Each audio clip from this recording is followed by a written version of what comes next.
Москва, говорит, у твоих ног. Мы пойдем по спирали. Там вообще берешь так вот сейчас. Город Ставрополь я очень люблю. Рыбалку я люблю со сковородки. Каждый кулик свое болото хвалит, да? Болжал, как будет по-русски? В жизни никогда мента не бил. Катящийся камень, говорит, мхом не обрастает. Он как сидел, так и упал. Кто тебе сказал, что любого твоего вора в законе за пазуху?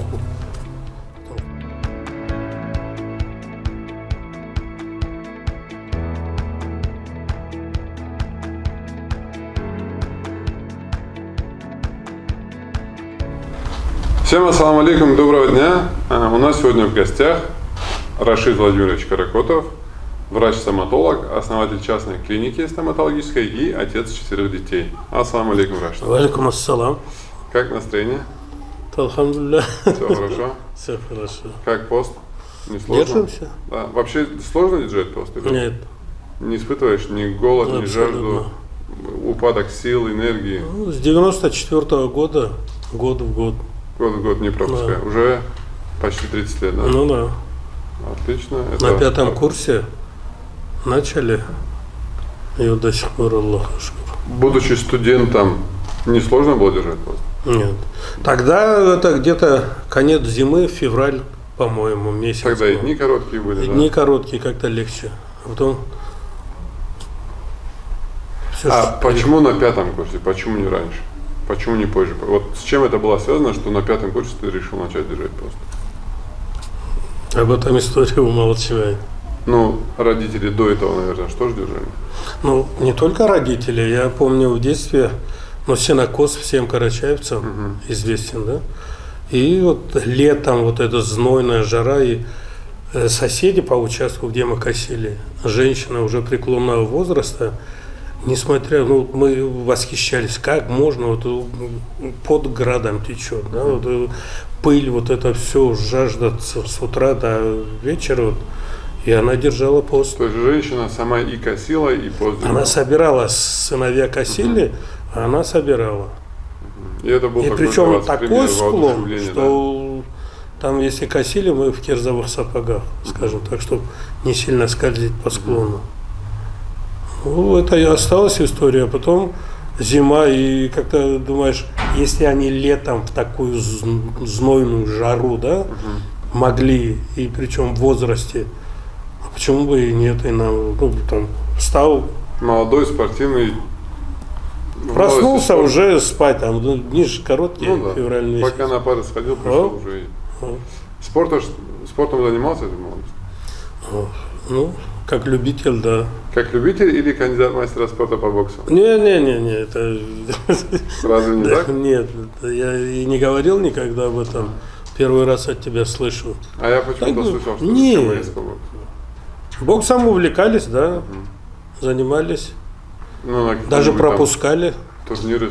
Не. Ну, чисто городские были, там, межвузовские, и то. А было когда-нибудь желание посвятить жизнь спорту или на какой-то другой профессии? Вот ты сколько лет уже практикующий стоматолог? Ну, с 94-го года. Вот 29 лет у тебя стоматологический стаж. И за это время в скольких местах поработал? Ну, сначала интернатура в краевой стоматполиклинике под руководством Казиева Расула Магомедовича. Потом частная практика, и пошло-поехало, и с 2010 года уже в своей клинике. Ну и вот было желание когда-то поменять сферу деятельности? Ну не то, чтобы поменять сейчас, а вот изначально, если бы вернуться назад, пойти в другую сферу, там, посвятить жизнь чему-то другому? Ни разу. Это потому, что ты себя в чем-то другом не видишь, или какие-то сложности могли быть, или из-за чего? Ну, мне вспоминаются слова твоего деда, Батчаев Иса. Он как-то мне говорил, там, может, с чего-то начать и одно дело там, вести до конца. Я решил как-то там, не то, что там поумничать, да, я говорю, под лежачий камень вода не течет. То есть надо двигаться в разные стороны. Да, там я в то время, когда первая клиника у нас закрылась, потому что помещение выкупили и нас попросили. И тогда Казимир Халисович Баташев говорит: Рашид, я что-то хочу для тебя сделать, поехали. Москва, говорит, у твоих ног. Ну и поехал в Москву. И Иса то ли хотел отговорить, то ли, видимо, не знаю, с каких, конечно, с благих соображений. Он говорит, и я когда ему сказал, что вот подлежащий... А в Москву ты хотел уже не в стоматологию? Нет, в стоматологию, там было все, там помещение и так далее. Я себя уже как бы со слов Казимира уже видел там в Москве. А ему, видимо, не хотелось как бы, как родитель, да, там отпускать. И он на что мне ответил, говорит: катящийся камень, говорит, мхом не обрастает. То есть на мою реплику, что под лежачий камень вода не течет, он в свое время, в свою очередь сказал, что под катящийся камень, говорит, мхом не обрастает. И уехал в Москву, посмотрел, думаю, лучше копейку здесь дома, чем 10 рублей червонец там в Москве. Почему? Тяжело Москва. Короче, она меня... Сам город поглощал. Да. Вот эта суета. Мы же привыкли, что родители, родственники, друзья, близкие, постоянно в общении, постоянно там... такое движение, это не мое, честно скажу. А вот спустя время ужасно ты относишься к Москве и вообще к большим городам? Сочувствую. Но если вот кто-то из детей захочет попробовать себя в больших городах, что ты на это скажешь?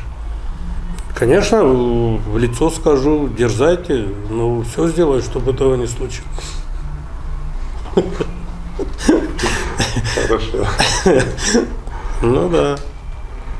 Вот ты пошел в медицину сам не из семьи докторов, правильно? Да. Да. Но дети, 3 из 4, учатся, или учились там в сфере медицины, да, и 4 тоже вроде как в сферу медицины, да, планируют? Да. Не думал о том, что им хотелось бы, наверное, тоже в какой-то другой сфере себя попробовать? Вообще, почему так получилось, что они тоже в медицину?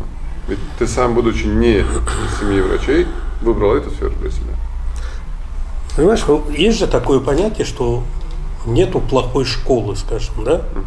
Если человек хочет заниматься, учиться, он в любой школе будет учиться. Так и в жизни, наверное, в любой профессии, если он хочет чего-то добиться. А тем более, если мы, допустим, в моем возрасте, я стартовал с какого-то одного уровня, а сейчас детям легче стартовать. Они уже с моего сегодняшнего уровня могут стартовать. Вот у меня вопрос именно в этом. Вот они пошли в медицину именно потому, что им легче стартануть в этой сфере, или это их какой-то осознанный выбор? Наверное, мой выбор. Твой выбор. Я как родитель, наверное, имею право Вопросов? навязать свою, а там по жизни. В Москве было сложно. Москва это такой город чуть другой, да, он там... Нет, там все срослось бы. Сам город, да? Такой?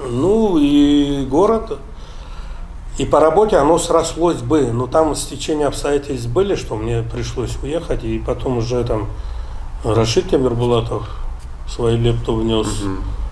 А ну-ка, попробуй-ка ты вот здесь. Вообще Рашид, я так наблюдаю, он много в чем как-то какое-то влияние оказывает, да? По сей день. А с чем это связано? Не знаю. Вообще, можешь ли ты назвать список людей, которые могут оказать какое-то влияние на какие-то серьезные решения в твоей жизни? И почему именно эти люди? Прежде чем ответить на этот вопрос, может, это так высокопарные слова, там кредо, не кредо, да, вот. Я вообще, не сильно положительно отношусь к людям, в частности, к мужчинам, которые меняют друзей по жизни. Которые меняют друзей. Меняют друзей, да. Это не в грубой форме, там есть друзья там карманные, там есть друзья временные, там товарищи и так далее. Вот именно под понятием слова друг Вот у меня вот с детства Заур Баташев, одноклассник. Это не значит, что с другими одноклассниками у меня плохо. Ну да, понятно. Со всеми хорошие отношения. Потом студенческие там. Просто есть приятели, есть знакомые, есть... Да, студенческие, вот с Рашидом Тимирбулатовым, Казим Шаманов, ну, по сей день мы общаемся, и не то, что там дружим, мы даже, ну, не представляю, как можно обидеться или что-то.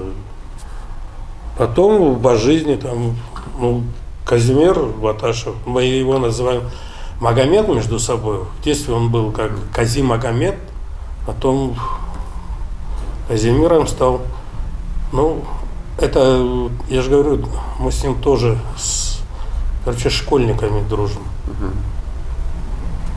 Про наши отношения можно там куча всего, ну не куча всего, много-много интересных моментов. А потом уже взрослые, там, будучи здесь, там, Буртенов Расул, Тамбиев Али, Ибрагим Батчаев, Казим Лайпанов, ну, по городу там.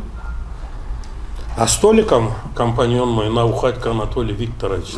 Хамат. Наухатько? Да. Он сам с Букова, с Академгородка.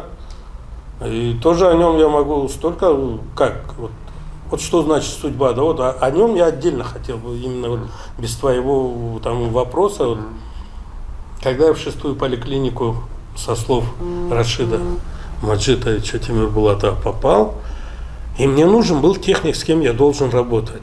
Прихожу, Анатолий Борисович покойный, он заведующий был хозрасчетным отделением стоматполиклиники. К нему прихожу и говорю, так и так, Анатолий Борисович, я не буду скрываться там за вами, за спиной где-то что-то там. А он сам с Черкесска, и такой очень, очень порядочный, приятный был мужчина, здоровый, дзюдоист, там, спортсмен. Я говорю, так и так, говорю, без проблем, Рашид, конечно, ты правильно сделал. И повел, познакомил с техником. Все, познакомился, потом через 2-3 дня приезжаю уже со слепками, а этого техника нету. Я говорю, Анатолий Борисович, его нету, что делать? Говорит, а есть еще другой, тоже с Карачаево-Черкесии, молодой, правда, но очень перспективный. И познакомил вот с Толиком.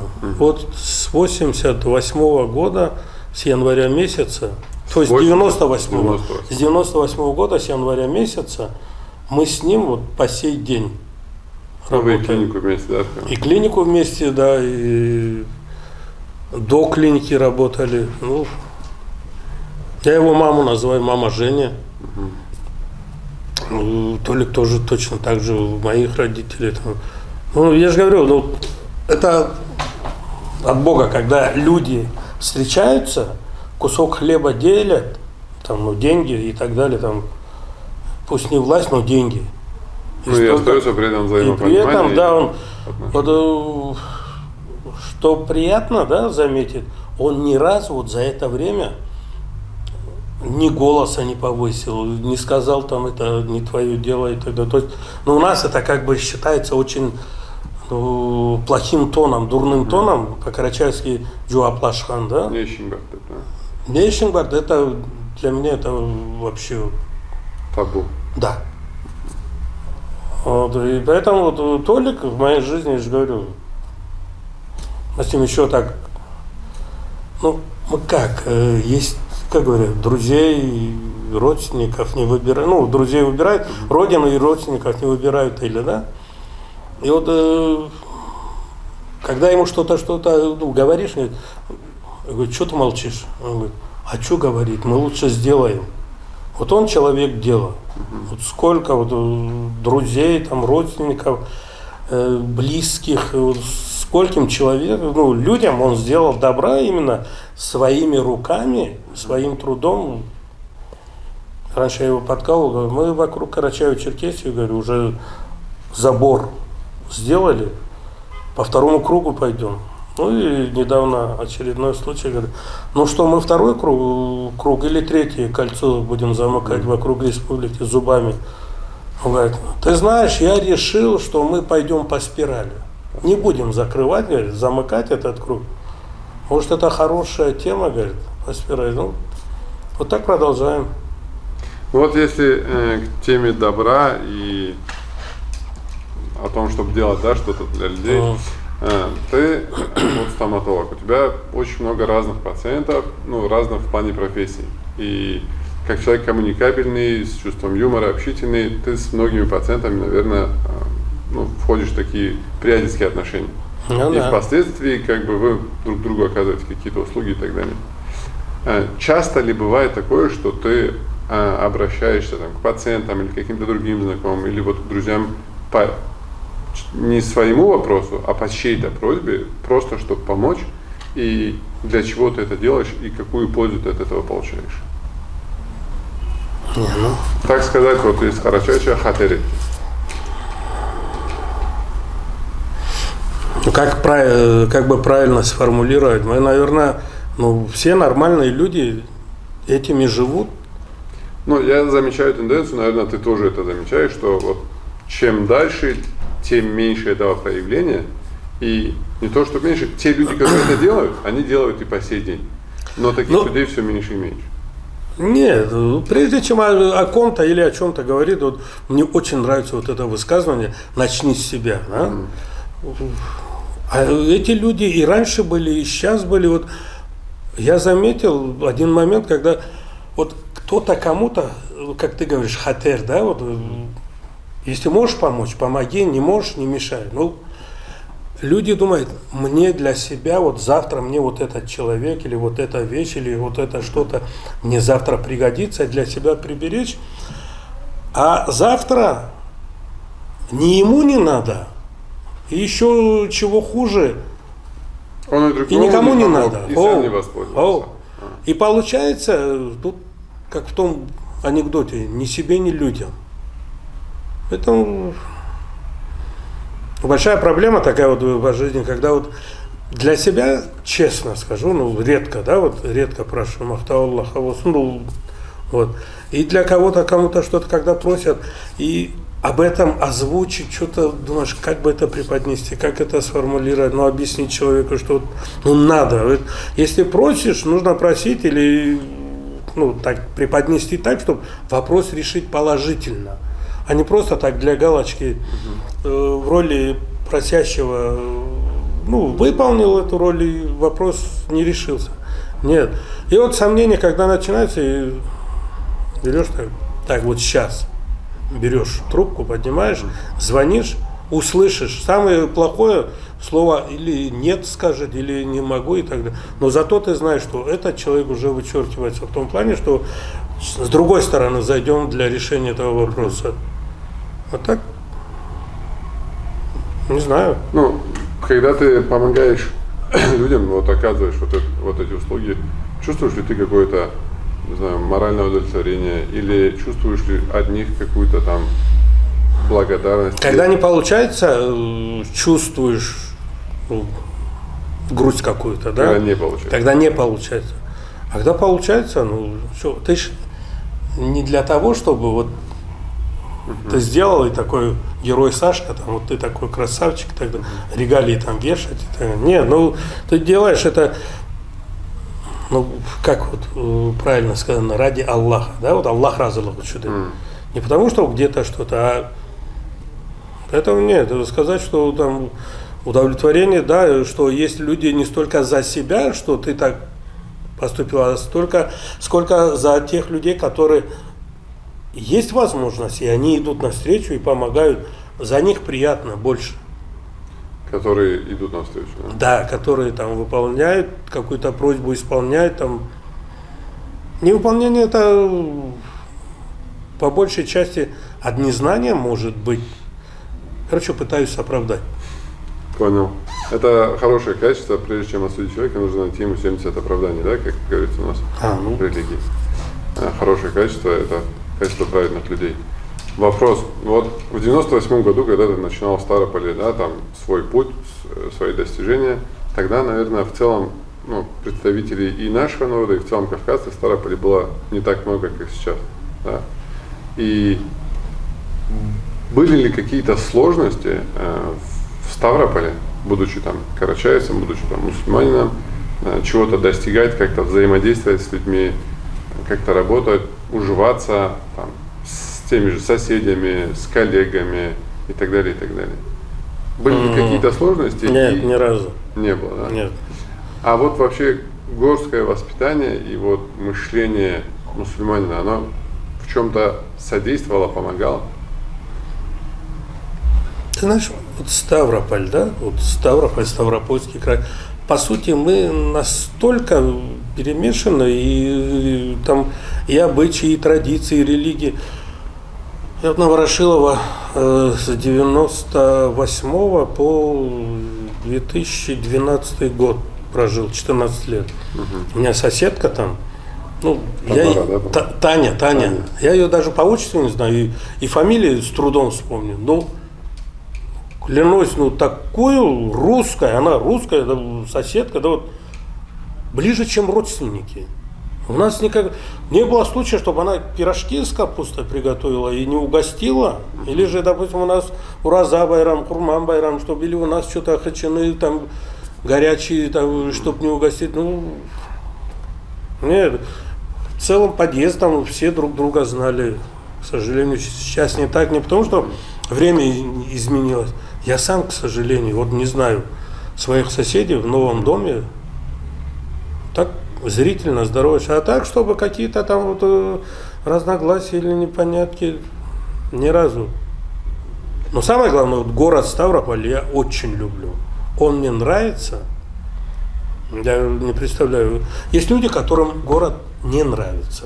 А чем он тебе нравится? Да всем. Ну, не просто потому, что ты здесь учился, там, семья, дети, не из этого, а вот объективно, если со стороны. Что в нем хорошего?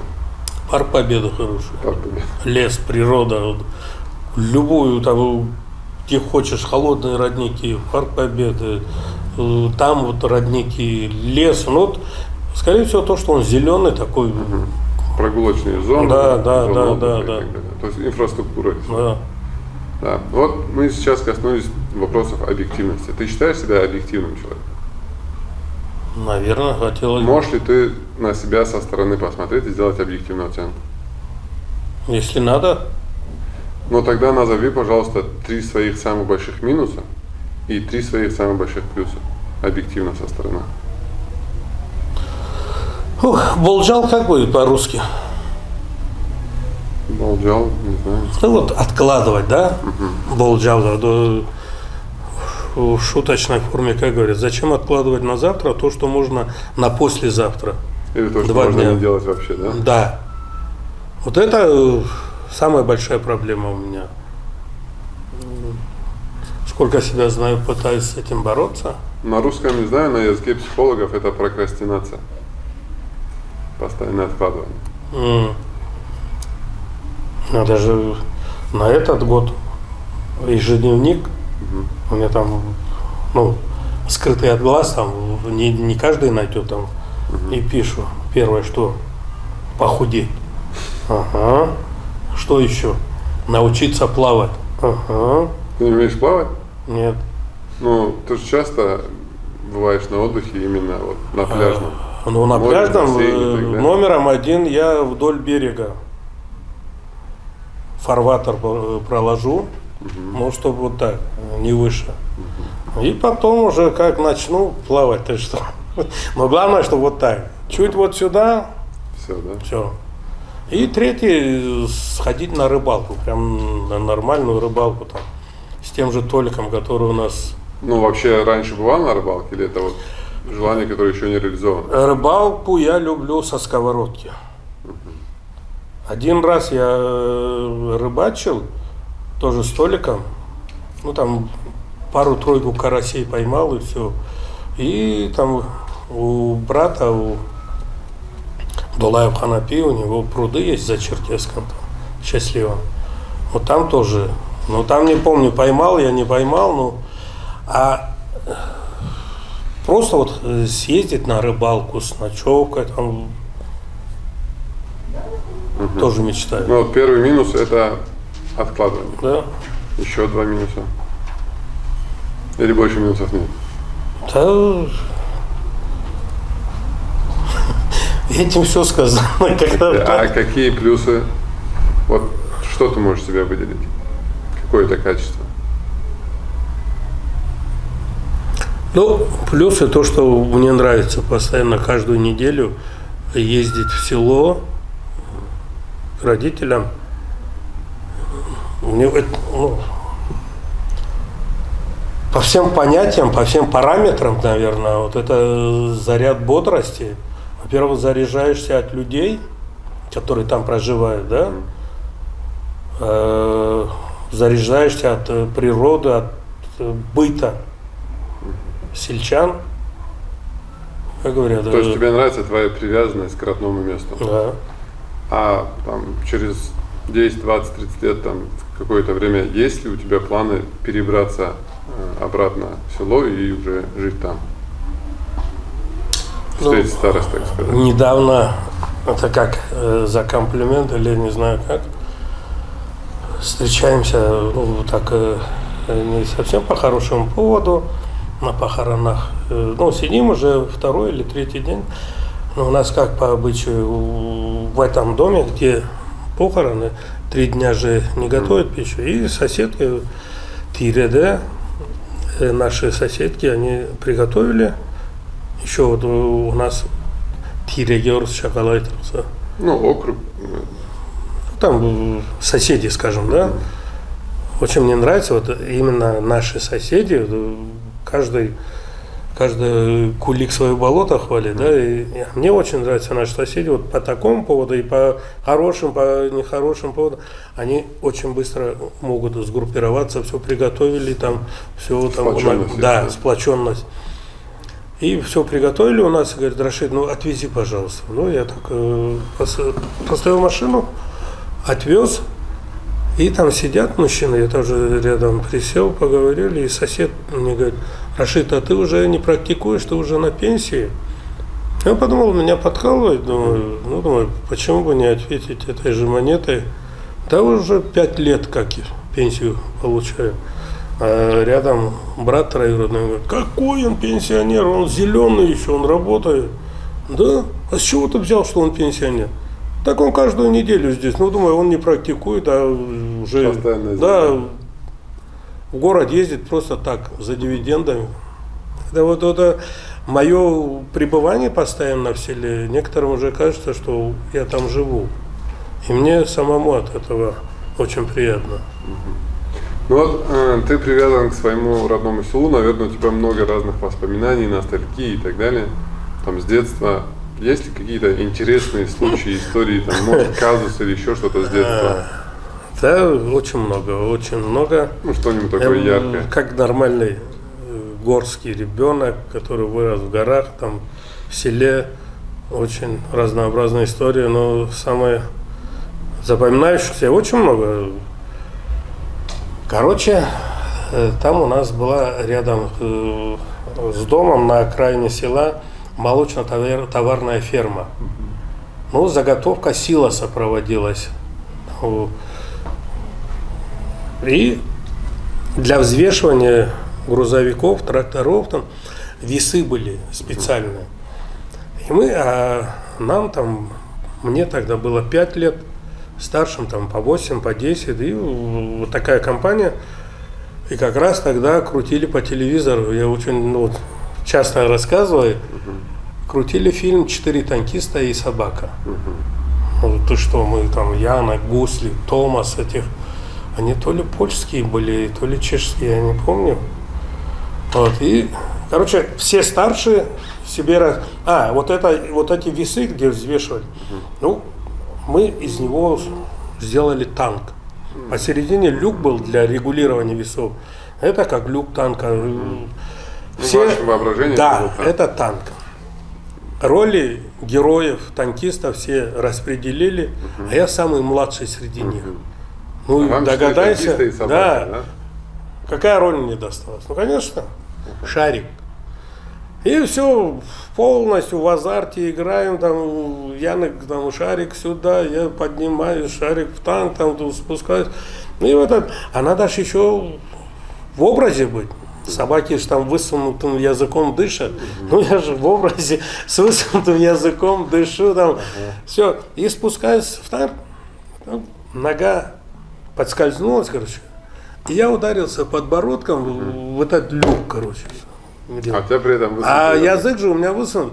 И, короче, я откусить не откусил, прям не выплюнул, но прокусил язык. С обеих краев держится, а посередине режущими зубами я прокусил насквозь. Ну что, а язык же очень такой орган, где кровоснабжение обильное. И кровотечение такое, белая маечка у меня такая, весь в крови.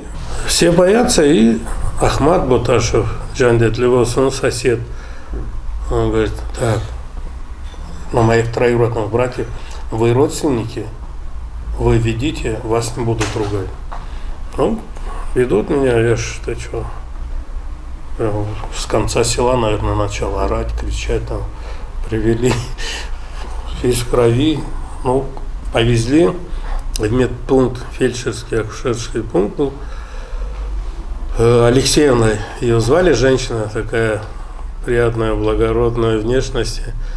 Ой, сынок, что-то она, пенициллин или что-то она там, язык высунул, там сверху посыпал, говорит, Ну, мне вот отец говорил, что сверху, когда сыпала она, высунь язык, то есть чуть ли не насквозь, настолько прокусил. Ну, показали, что вот это, ну, 2-3 дня все зажило, затянулось. Не зашивали, ничего нет, ну, там кровоснабжение, я же говорил, хорошее, но зажило быстро. Но вот это в памяти осталось. Ну, а потом ты все еще играл в роли Шарика? Это уже не помню, вряд ли. А вот сейчас дети, они в основном городские, там кто в телефоне, кто в планшете, и максимум, что они могут, как ты говоришь, там выйти в парк прогуляться. А вот, что были такие же какие-то интересные там воспоминания, ностальгия, ты специально создавал какие-то ситуации для детей, чтобы они тоже вот какие-то яркие эмоции испытывали? Ну, когда вот сейчас, когда приезжаем, у нас тоже как, ну, традиция, ритуал, там хорошая погода, Борис от детей, ну, мои внучатые племянники, да, там племянника Адам, Алана, Амин, Амир, Ясмина, я беру детей, там двоюродных племянников, тут у нас за огородом туда поднимаешься, лес, орешник, и мы идем туда делать себе палки. Ну, постоянно, вот у нас там в селе там, то пусто, то густо, смотришь там в углу там штук 10 этих палок, глядишь, вообще ни одного. Вот так, ну, просто походы там. Вот это берем сухой паек солдатский, да, покупаешь и на пикник. А так часто устраивает, особенно тетя Сима, Бориса мама, она для детей там приготовить там оладьи, пирожки, там котлеты, то все, и на пикник. Ну, пикник звучит для них это как-то по-модному, а смысл в чем? Ну, пойти на природу, там, в лесу посидеть, да, на поляне там где-то. Вот. Поэтому. Ну, перейдем к такой чуть другой части, да, уже просто про какие-то человеческие качества, там, про сущность людей чуть затронем. Если бы ты мог все население Земли заразить каким-то одним качеством, вот это качество будет у любого человека в высшей мере проявления. Какое качество бы ты хотел?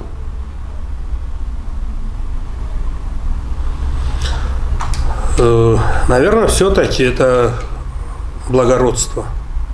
И в чем это проявляется, в твоем понимании благородства? Ну, его в узком понимании это благородство души и сердца, да, вот. Ну, как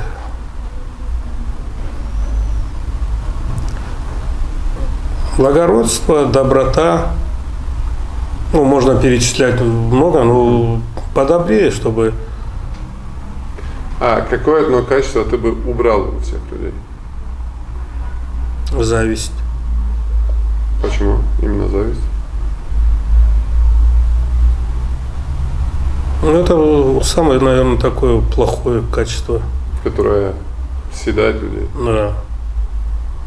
Мы сказали, что у тебя на работе бывает много разных профессий среди пациентов, и наверняка за почти 30 лет попадались очень необычные профессии. И вообще были ли какие-то у тебя интересные, необычные казусные случаи на работе с пациентами?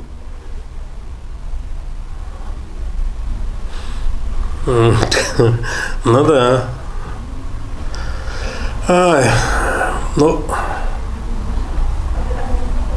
короче, пришел на прием сотрудник полиции. После дежурства болит зуб, надо его удалить. Вот. Ну все, анестезию сделал, в 6-й поликлинике еще работал. Тогда, может, и не полиция, а милиция была. И тоже знакомый пришел, он сидит на стуле, скажем так, ожидает. Не в коридоре, как обычно, а так, скажем так, он приближенное лицо, видимо, было знакомое. Вот, и там сделали анестезию, все, удалили. И он, а что, уже все? Ну да, и я взял, не подумав, показал ему его зуб. Пациенту. После все, уже все завершилось, все закончилось. Он посмотрел и потерял сознание от страха или от чего там. Вот. Ну, я там на шоферный спирт, там по щекам его так, первая помощь, как бы. Я понимаю, что это не глубокий обморок, но этот же сидит, говорит, можно, я тоже, говорит, в жизни никогда мента не бил. Я говорю, слушай, тут вопрос жизни и смерти, а ты тут со своими приколами. Ну, таких приколов там с твоим же дядей, Сапар. Сапар пришел зуб лечить. Посадил в кресле, а Энвер Кочкаров, он же там у стола сидит. Сапар его не видит. Ну, я у Сапара спрашиваю, говорю, анестезию будем делать? А Энвер мне показывает, нет. Типа сердце слабое, не надо им. Я такой думаю, он афганец, там, может что-то где-то там так получилось, что ему нельзя. Сапар говорит, ну, не знаю. Ну, вот это слово не знаю, думаю, ну, наверное, точно нельзя. Начинаю ему препарировать зубы там без анестезии.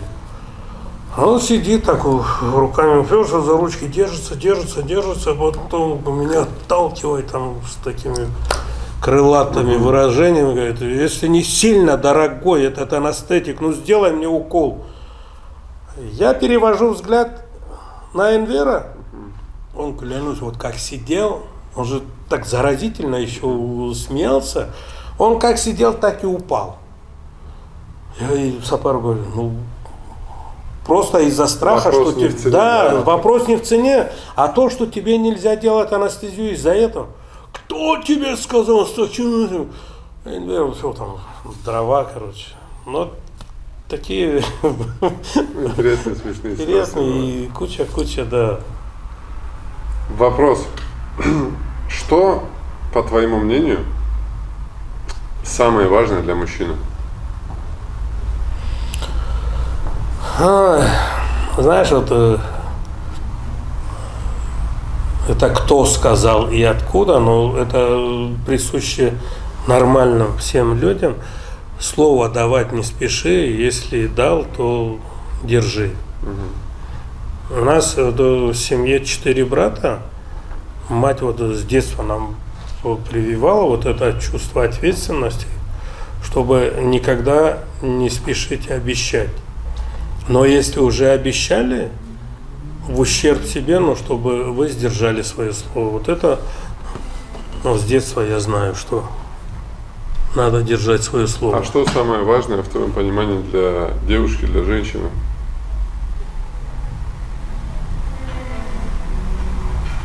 Как говорят, береги платье с нову, а честь с молоду. Честь. Сохранение своей чести, да, с юношеских лет. У нас один раз звучал вопрос, уже такой, мне он понравился, именно формулировка вопроса, и хотел бы его тоже тебе задать. Что для тебя хуже смерти?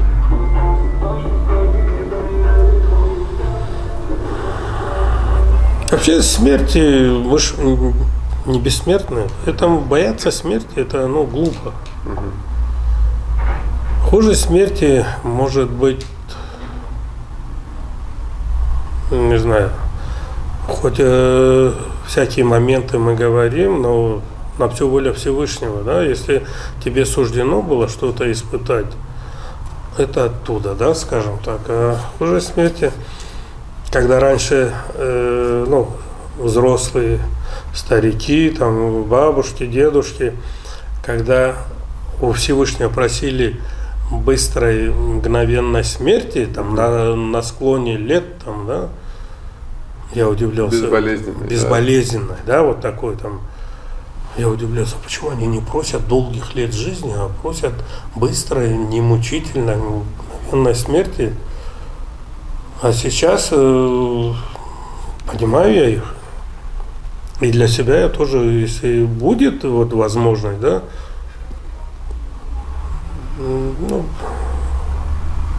а с другой стороны, мы можем, апеллируя на других людей, можем сказать, вот столько лет прожил, вроде бы достаточно, да, скажем так, и так далее.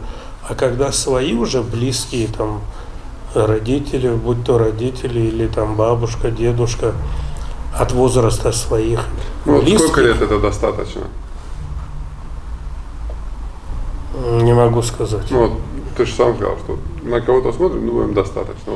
Бабушка у нас прожила 105 лет. И причем светлая память, там, особенно то, что было в ее бытность, молодость, она все помнила. И даже она перед смертью там моих одноклассников узнавала. То есть это тоже. Вот. Раньше, я помню, отцу говорил,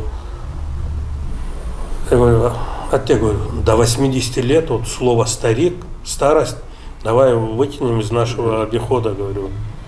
Хорошо? Туда-сюда уже, вот он, ему 80 лет. Я говорю, по-моему, я погорячился. Может, давай еще до 90 это... Говорит, ты знаешь, мне нравится ход твоих мыслей. Так и здесь. Раньше думали, 25-30 лет это уже, это не то, что там парни, это чуть ли не старики, когда мы детьми были. И с возрастом, когда растешь, вот эта планка возраста, она все дальше и дальше и дальше. Всегда на 10 лет дальше, да? Минимум. Вот сейчас мне 55, да, так, не знаю, к своему стыду или как, у меня такое ощущение, что ашарымда, жашарымда, алкын аллымда дегенше, да, что вся жизнь еще впереди. Еще жить и жить, да? Да. Это тут определенно, как мне больше нравится, знаешь, Али Ачаевич Эркенов, да, человек-легенда. По всем параметрам, да, по всем параметрам. Какой он был умный, грамотный, вообще порядочный, там, коммуникабельный. Все эти положительные качества, которые присущи человеку, да, все можно было, это про него можно было сказать. Он когда приходил ко мне, он очень любил, как мы с ним познакомились, можно я отдельно про него скажу? Короче, Ахмат, младший брат, поступил сюда в сельхоз, а я устроился в 6-ю поликлинику, опять же, мою любимую. И я взял его, Ахмат взял и пошел в 4-ю больницу к Али Ачаевичу знакомиться. Будучи студентом, я знал, что там есть карачаевец, хирург, Эркенов Али Ачаевич. Но судьба меня не сводила, и я его не знал лично. Ты с Ахматом пошел? Ахматом пошел, да. Салам алейкум, алейкум ассалам. Сейчас. И говорит, что вам нужно, ребята, чем могу помочь? По-русски, да. Я говорю, ничего не нужно, говорю, как таково. Но я бы хотел представиться, познакомиться. Это мой младший брат, студент. Я Рашид Каракотов. Вот здесь буду работать. Его ординаторская, хирургия 4-й больницы, и окна моего кабинета друг на друга так ровно смотрели. Я говорю, я буду там работать. Просто вдруг там принеси, подай, иди не мешай, да, вот там джашчумуш. Есть такое понятие, да, вот если что-то нужно будет от меня там, я всегда готов. Я рядом, короче. Он так стоял, он так присел, то ли на кушетку, то ли на стул, не помню, говорит.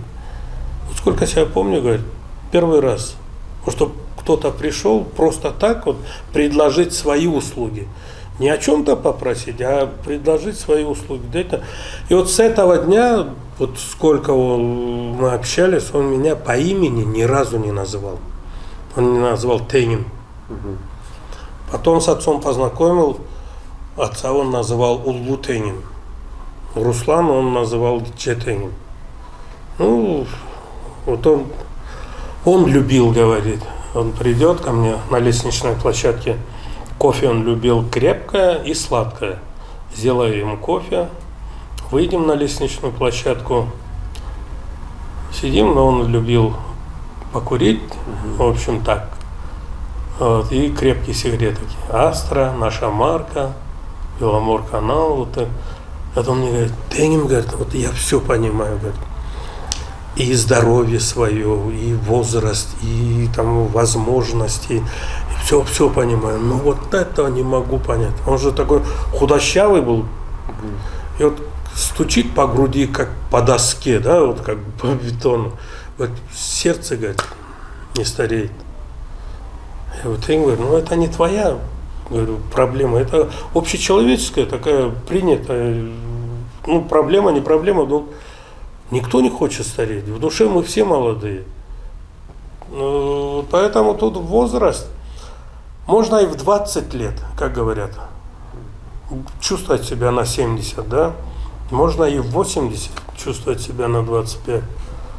Поэтому тут дело не в возрасте, тут в состоянии души. Насколько, как говорят, женщина выглядит настолько, то есть женщине столько лет, насколько она выглядит, да? А мужчине столько, насколько он себя чувствует. Ощущение возраста, наверное, или состояние вот души вот определяет твой возраст.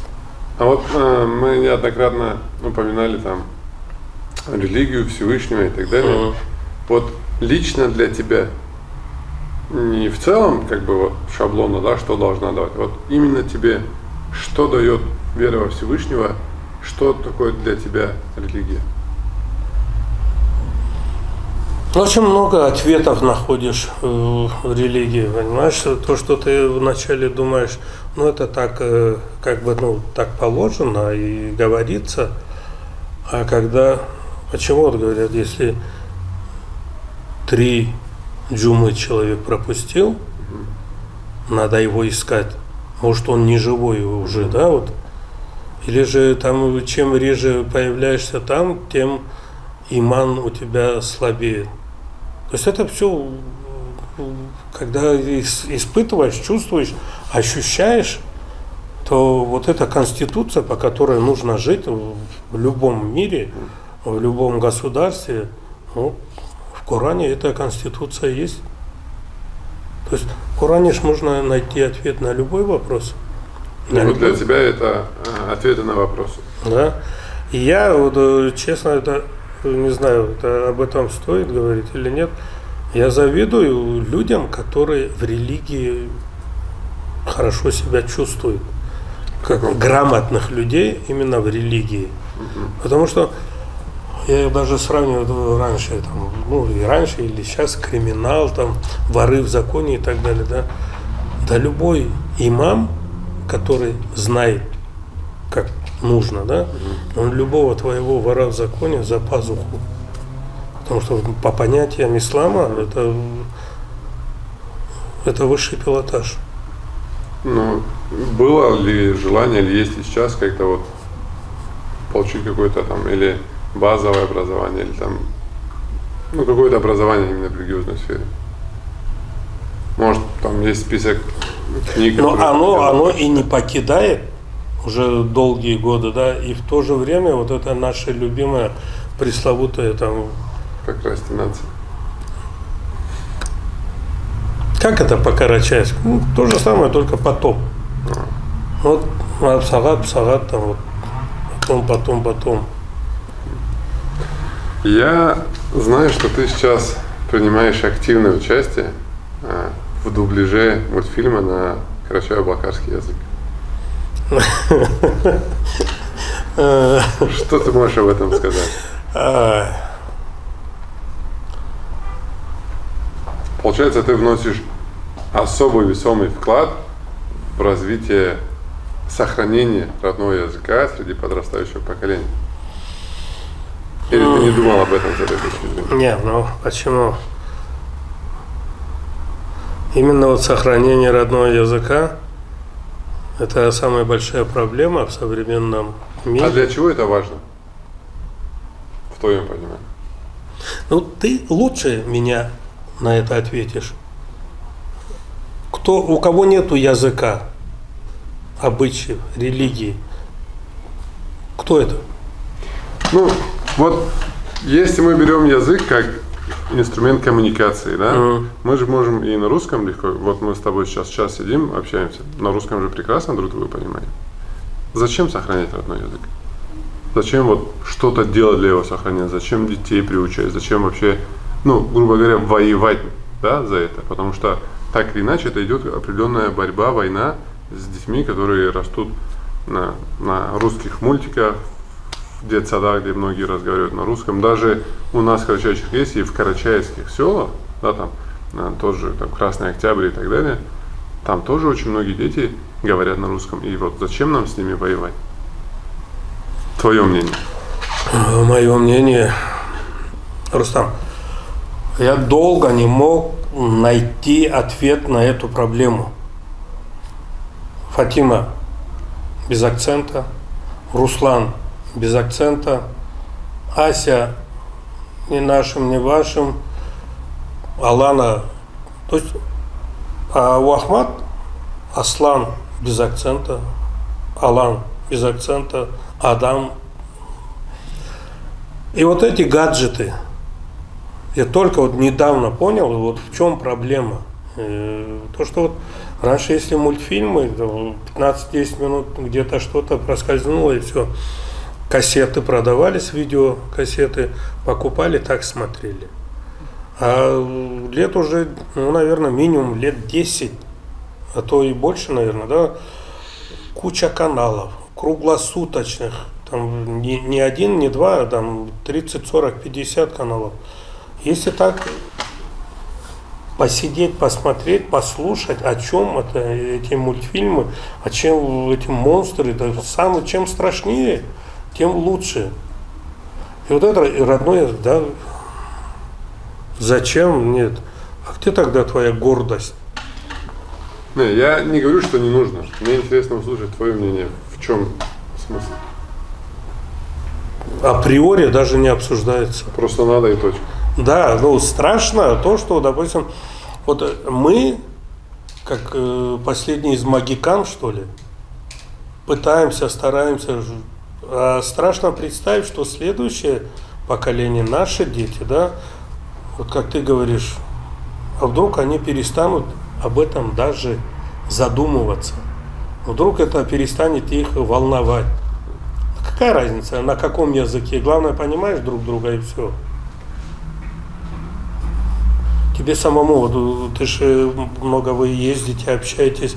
Как приятно общаться с людьми, которые не то что без акцента, а даже не вставляют в речь инородные слова. Ну, таких практически нет на данный момент, к сожалению. Ну, крайне редко кто-то встречается. Но вообще, в моем понимании, я считаю, что без знания и понимания языка и народных пословиц и поговорок невозможно, не просто сложно, невозможно постичь мудрость народа, которая формировалась веками. А если мы будем знать язык, у нас появляется ключ, который открывает нам огромные знания. Да, то есть и для этого я считаю, что нам обязательно надо знать язык, чтобы мы не делали заново вот какие-то открытия, там, работу над ошибками, не создавали заново велосипед. Потому что он уже есть, просто нам нужно знать язык, чтобы прочитать инструкцию, грубо говоря. ну, это Честно сказать, Рустам, мне вот хочется и вашим подписчикам, вашим зрителям, да, от своего, лично от своего имени, от имени всех карачаевцев, хочется сказать слова благодарности. Аллах говорит, это не запланированное. Вот сейчас как-то подошли экспромтом, да, вам, ребята, Пиаслан, Рустам, остальных ребят поименно не знаю. Аллах, большое вам, как говорят, по-карачаевски, карачаевская валюта это саубол, да? Аллах разы болсын, küçüğünüz көп болсын. Бек сауболу такой, прям его не видно, во-первых, его не ощущаю, никто не ощущает на себе, во-вторых, но такой колоссальный и очень такой труд у вас, машаллах, махту Аллаха болсын, küçüğünüz көп болсын. Это знаешь, дома с матерью смотрим, купили смарт-ТВ специально там, чтобы Wi-Fi, интернет, там все, что хочешь, чтобы можно было смотреть. Вот они, современные села, да? Да. Смарт-ТВ, Wi-Fi, все. И вот что-то Алан Той начали смотреть. И раз из одного другой цикла там все. Слушай, сколько вы ездите, сколько вы делаете. Аллах говорит, честно, ваш поэтому молодцы, не то, что там восстановление, но вы не даете утратить. Не то, что приумножать можете, не столько приумножить нужно, но хотя бы сохранить это богатство, которое у нас испокон веков, как ты говоришь, оно сохранялось. На нас большая ответственность. Мы можем это для своих потомков потерять. А чтобы это не потерять, а передать, за это вам спасибо. Пока я же говорю, эти циклы ваши передач не смотрел, это с озвучкой, пока не столкнулся. Со стороны как все кажется легко и просто, все там где-то что-то там, да, Рустамчик красавчик и все. А когда мы с Бесланом вчера битый, я 2 часа, я не помню последние 20 лет, чтобы я 2 часа стоял на ногах, как Дауд говорит, да, я вас понимаю, у вас лишний вес, вам сразу куда-нибудь прилечь, там, присесть и так далее. Я 2 часа стоял на ногах, я этого не ощутил. Я стоял понимаешь, как школьник, не как двоечник, да, я понимаю, что, и думаешь, как это можно? В озвучке, да, ты имеешь? Да. 2 часа стоять и на родном языке говорить. Так самое интересное, это же нужно... Просто сказать. Не просто, да, интонации, то есть получится, не получится, не знаю, наши зрители... Было это, как правильно выразиться, было это, от души. Иншаллах, если все нормально, максимум через месяц мы уже в кинотеатре это покажем. Так что посмотрим. Мы подходим чуть к концу, есть такая постоянная рубрика, их 2, сначала одну, потом вторую. Я бы хотел попросить тебя посмотреть в камеру и сделать такое небольшое напутствие, наставление для молодежи, для подрастающего поколения, так сказать, лаконично собрать весь свой опыт, всю свою мудрость и дать им какое-то наставление. Это первое.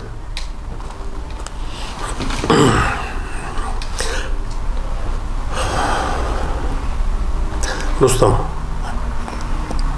а я тебя предупреждал.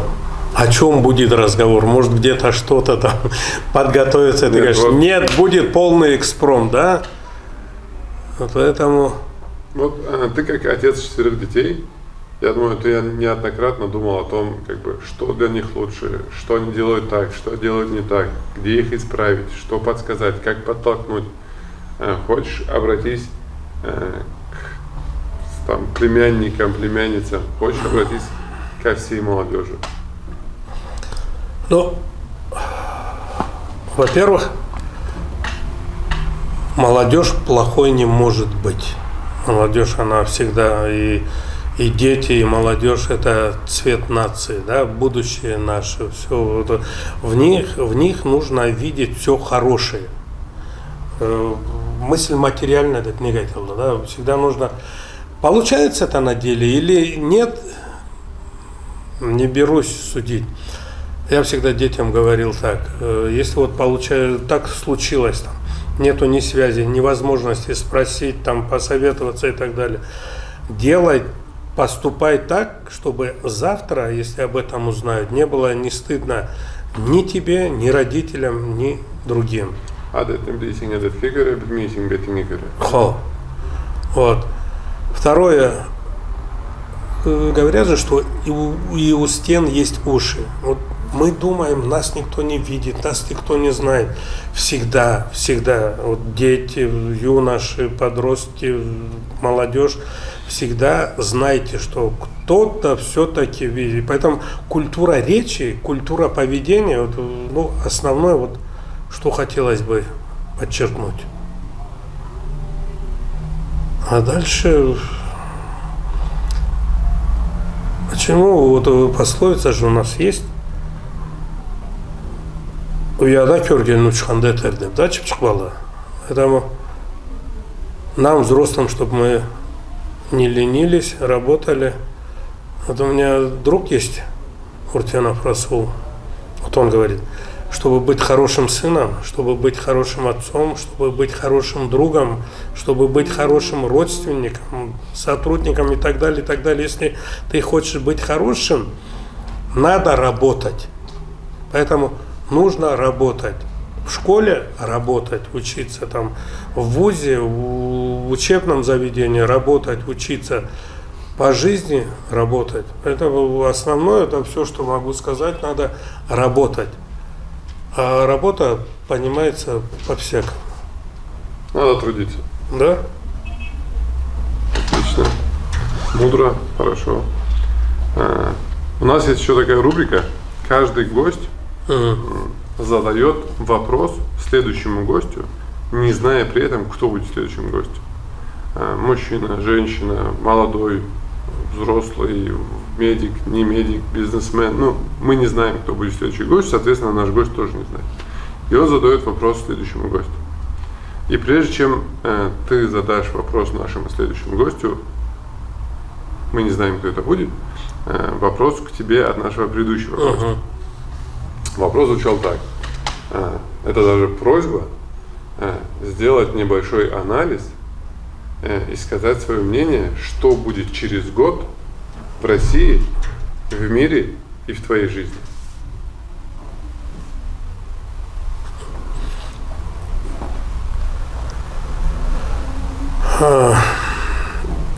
Раньше, когда вот зима, холод, или где-то в дороге едешь в машине, в теплой машине, но видишь за бортом сугробы, снег, сосульки, мороз, иней, ну все, да, такое вот суровая зима. Или будучи на природе, или будучи где-то там, ну, всегда думал и вспоминал бедные наши дедушки, да, вот, которые воевали. Слава Богу, нам, что нам не придется вот это испытать, вот эти тяготы, лишения, там, климатические, вот эти холод, зной, дождь, там, что войны не будет. Но, к сожалению, оно случилось, и вот сейчас я бы хотел, вот, чтобы был мир. Самая большая просьба от Всевышнего, да, вот, чтобы восстановился мир, прекратились вот эти междоусобицы, непонятки, там, чтобы война перестала не только существовать там в действительности, чтобы и в мыслях не было воевать. Вот это основная просьба. Ну, думаешь, через год все уже наладите? Хотелось бы еще раньше. А что будет через год с тобой, в твоем понимании?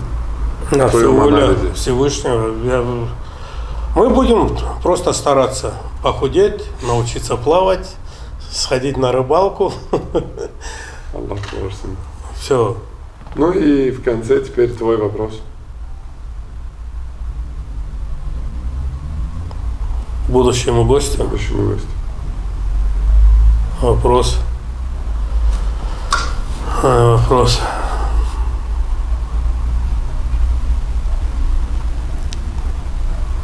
Подсказывай. Это твой вопрос. Я свои задал.